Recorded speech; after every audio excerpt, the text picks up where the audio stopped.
5 seconds. Start. थोड़ा speed रखेंगे इस मैटर में, ठीक है? Start. I am glad that the government is thinking in terms of the small growers.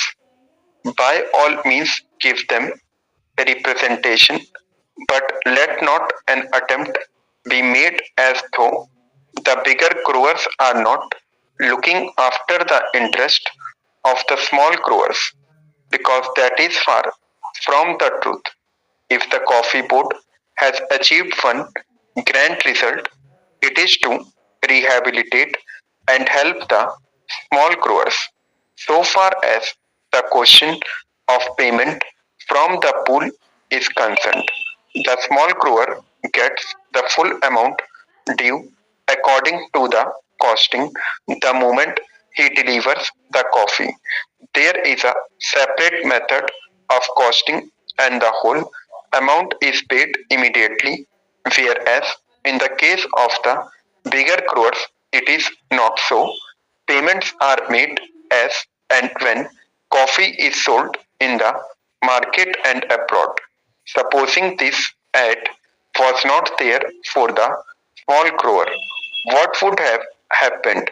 He would have had to make distress sales. He would have had to take whatever the market was able to offer, and he would not have had the benefit of export prices, which rule as much as 100% cover over and above the home prices. The prices of coffee abroad is twice as much as it is in India.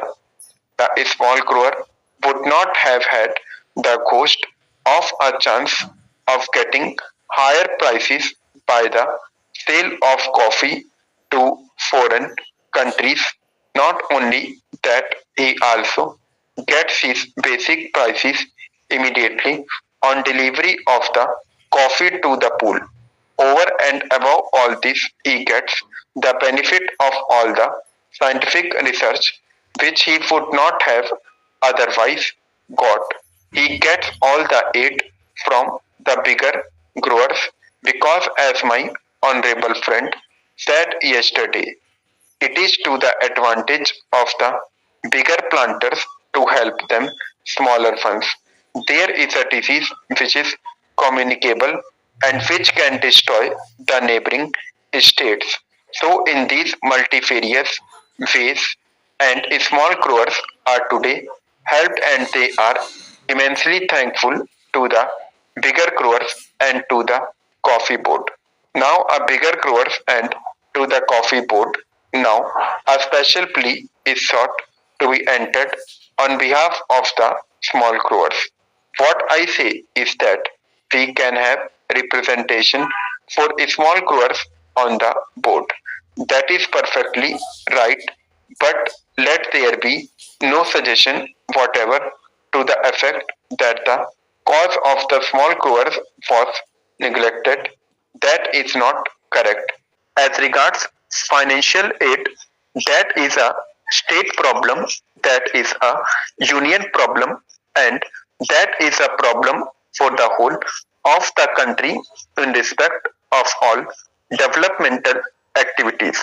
One thing I must say, and that is that there are obvious limitations for the small growers. The acreage is limited and they cannot spend beyond that. They have got their paddy fields and their plantain garden, and so, due to limitations, they cannot spread over. Any development of coffee means a large acreage, and that is not available to small growers.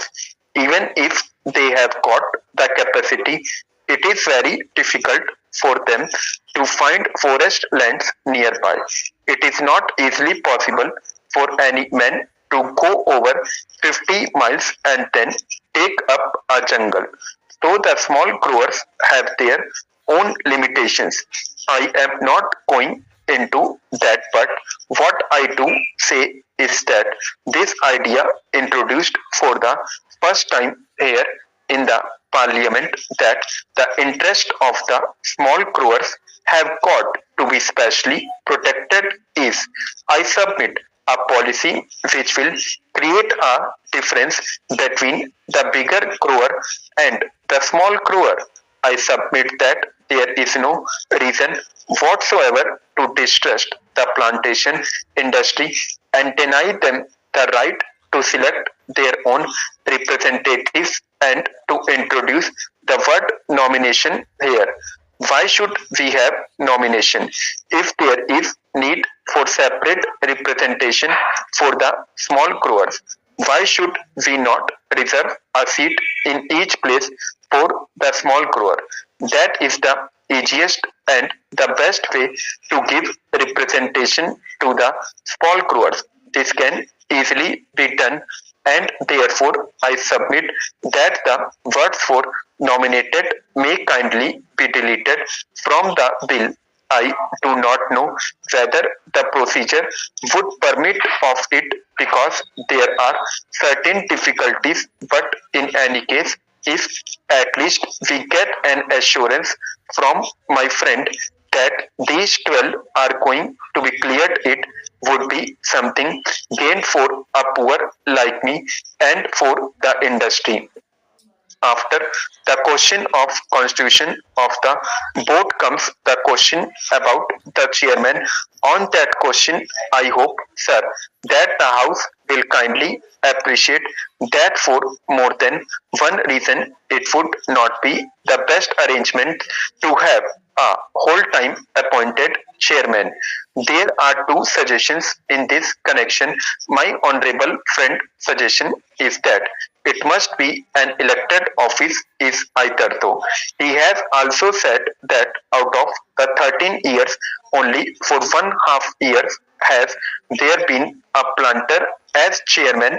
Otherwise, the post was always held by an officer.